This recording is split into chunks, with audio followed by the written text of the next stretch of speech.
বাঙালির গর্ব রবীন্দ্রনাথের প্রতিকৃতি তৃণমূল ছাত্র পরিষদ দ্বারা পোড়ানোর অভিযোগ তুলে গঙ্গারামপুরে প্রতিবাদ মিছিল বিজেপির। এদিন গঙ্গারামপুর কালীতলা থেকে বিজেপির পক্ষ থেকে একটি প্রতিবাদ মিছিল বের করা হয়।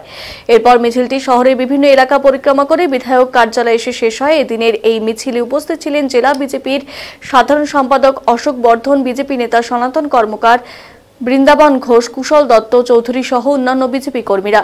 প্রসঙ্গত, গত দুদিন আগে মালদা জেলা চাঁচলে তৃণমূল ছাত্র পরিষদ দ্বারা রবীন্দ্রনাথের প্রতিকৃতি সহ ভারতের প্রধানমন্ত্রী নরেন্দ্র মোদী এবং স্বরাষ্ট্রমন্ত্রী অমিত শাহের প্রতিকৃতি পোড়ানো হয়। এই ঘটনায় বিজেপির পক্ষ থেকে প্রতিবাদ মিছিল হয়।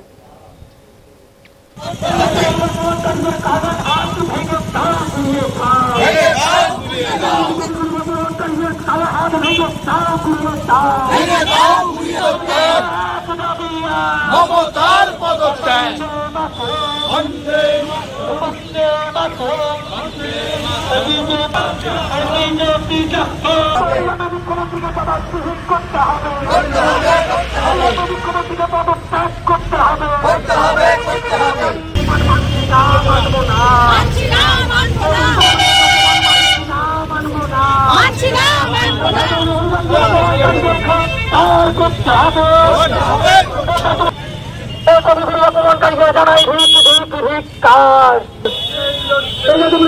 রবীন্দ্রনাথ ঠাকুরের অপমানে প্রতিবাদে বিজেপির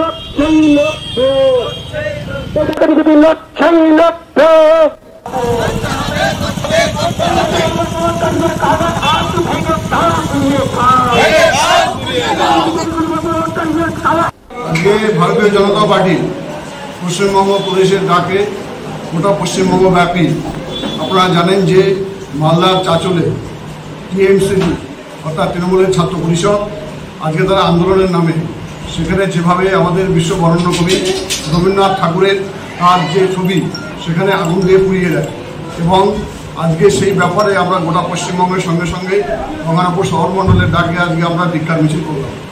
কারণ আপনারা জানেন যে আজকে এই তৃণমূল কংগ্রেস শুধু শুধু বাঙালি এবং বাংলার মনীষী তাদের হচ্ছে যেভাবে অপমান করছে আর মুখে তারা বলছে আমাদের বাঙালির প্রেম, কিন্তু অ্যাকচুয়ালি মমতা ব্যানার্জি বাঙালি মনীষীদের এর আগেও অনেকবার অপমান করেছে। আবার এবং সেদিনও দেখলাম আমরা যে আজকে চাঁচলে যেভাবে সেই ফটোটা পুড়িয়ে দেওয়া হলো রবীন্দ্রনাথ ঠাকুরের, তাহলে আজকে তারা তার বিরুদ্ধে তো কোনো রকম ব্যবস্থা এখনো অবধি নেয়নি।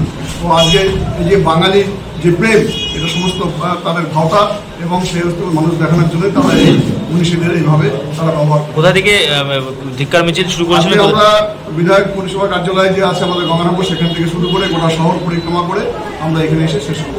আপনারা কি চাইছেন? মানে আমরা চাচ্ছি যারা যে আজকে রবীন্দ্রনাথ ঠাকুরের বিশ্ববরেণ্য কবি আমাদের শহরেই আছে নয়নের বলি এবং আজকে ওনার যে আজকে ছবি যে সমস্ত তৃণমূলের যে সমস্ত গুন্ডাবাহিনী এবং যে সমস্ত কার্যকর্তা তারা যা পুড়িয়েছে তাদেরকে অবিলম্বে আজকে প্রশাসনকে স্বতঃস্ফূর্তভাবে মামলা রুজু করে তাদেরকে